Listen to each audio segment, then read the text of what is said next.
Hi guys, welcome back to Wellness Wednesday.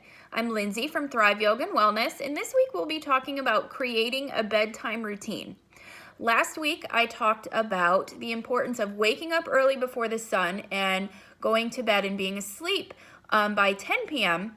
And some people had questions about what to do if that just feels impossible. Like there's no way that you'll ever be able to go to sleep and be asleep by 10 p.m. And so we're going to talk about what that looks like. So the number one thing that you want to do is try to finish your evening meal, so whatever you have for dinner, by 7 p.m. at the latest, and try not to snack after dinner. And ideally, your dinner is something lighter. You're eating a larger meal at lunchtime and having a lighter dinner that's finished by 7 p.m. at the latest. Try not to snack after that, but if you do feel like you need an after dinner snack, try to definitely have that finished by 8 p.m. and make that something that's a little bit on the lighter side too. And then about 8 p.m., start creating a routine that moves you towards sleep, and to plan to get in bed by 9 or 9:30 so that you can be asleep by 10 p.m. So some of the things that you can do in terms of that routine between that 8 and 9 to 9:30 are things like taking a warm bath or shower. You might meditate. You might read a book.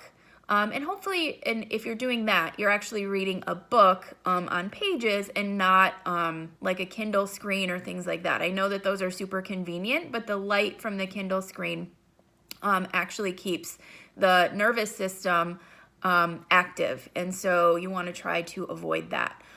Or if you're using a Kindle, maybe get like a Kindle Paperwhite. Try to avoid reading on your phone or an iPad or things like that because those have the backlit screen. The other thing that you can do is some gentle stretching or even some restorative yoga poses. One that works really, really well is a yoga pose called Legs Up the Wall. We do it in a lot of our classes at the studio toward the end of class to kind of calm the nervous system and reduce stress hormones in the body. And so it's just like it sounds. You literally take your legs, push your low back and your rear up against the wall, or you can even do it. I just pointed to my bed over there. You can't see it, but that's what I was doing. You can do it up against your bed, like against the headboard or the wall that backs up to the bed, whatever works. And just pause there for a couple of minutes or maybe 5 minutes. Some people even do up to 10 minutes, whatever feels good to you.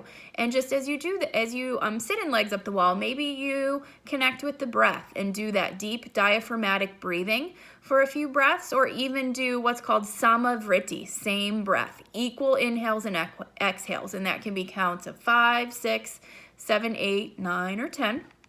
Another thing that you can do, not too close to bed, but between that 8 and 9:30 hour, is sip some warm tea or even some warm milk with some nutmeg in it. And if you are lactose intolerant and don't drink cow's milk, you can certainly use nut milks like coconut milk, almond milk, cashew milk, whatever.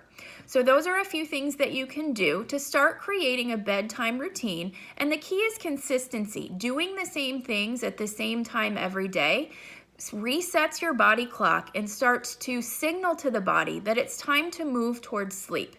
And what makes it doubly important to be asleep by 10 p.m., I talked about the detoxification process that peaks at midnight, but because at 10 p.m. you go into that 10 p.m. to 2 a.m. pitta time, if you're up past 10 p.m., you might start to notice that you get that second wind feeling, and that's because that goes into a pitta time of day, which is active, and then it's a lot harder to actually fall asleep.